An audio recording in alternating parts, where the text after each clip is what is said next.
รสชาติมันที่เป็นแบบหวานมันๆเลยจังหน่อย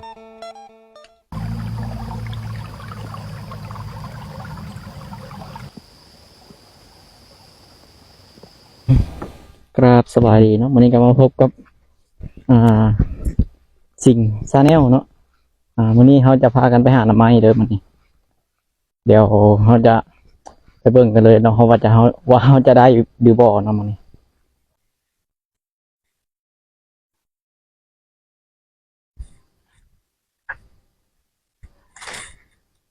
เขาจะเฮ็ดคอกันเนาะเฮ็ดคอก็บ่ได้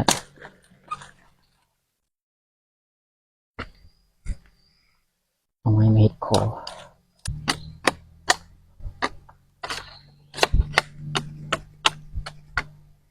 โอเคนี่เนาะโอ้ย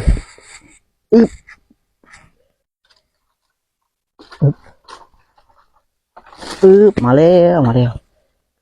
สวยๆเลยนี่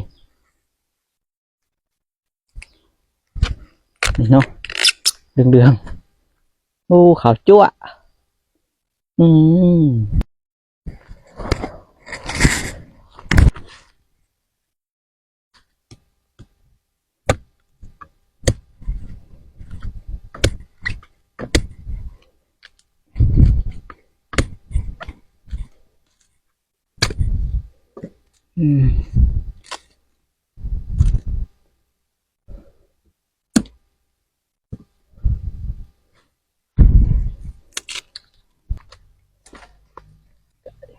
เดี๋ยวตัวนี้เนาะ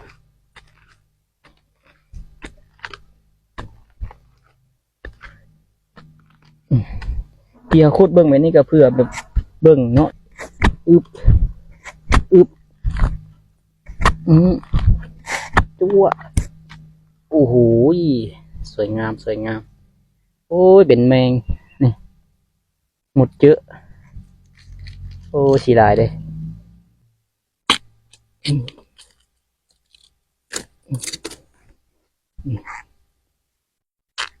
งามมันอ่อนเลยนะ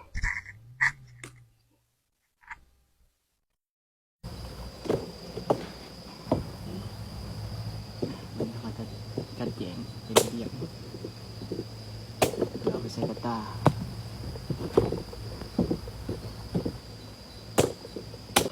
เอามาจุดนี้กันไปประมาณนี้เนาะไปเก็บใส่กระตากันเลยเฮ้ยยังอีกนอนนึงดีไปเก็บเข้ากระตาเลย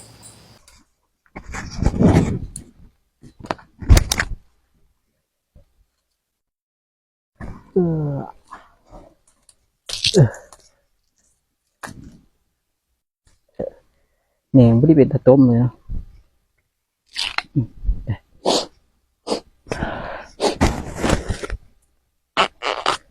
โอ้นี่งามเลยหอมลองชิม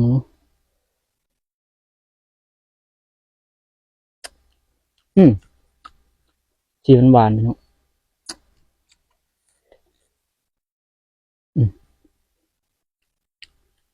รสชาติมันที่เป็นแบบหวานมันเลยจังหน่อยแซ่บบุค่อยขมเนาะเพราะว่าหน่อมันอ่อนแฮงตัวนี้มันจะบุค่อยขม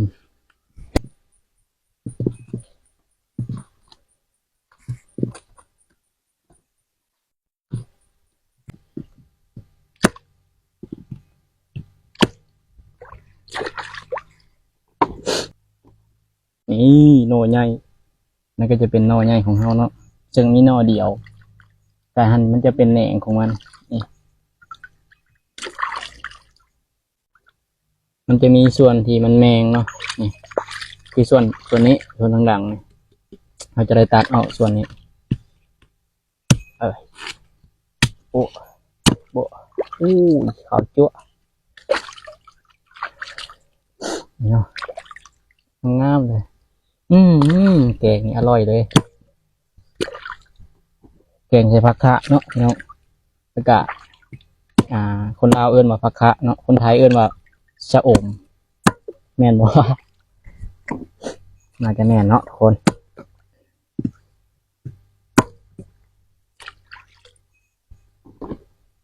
ทอนไว้เพื่อจะนำกลับเมื่อเฮ็ดอาหารอยู่เฮือนเนาะอันนี้เอาละมันทอนไว้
โอ้ยเบิ่งหนทางก็แสนสุดระทึกอีดีโคตรสั่นเลยอึบโอ้โหโอ้โหย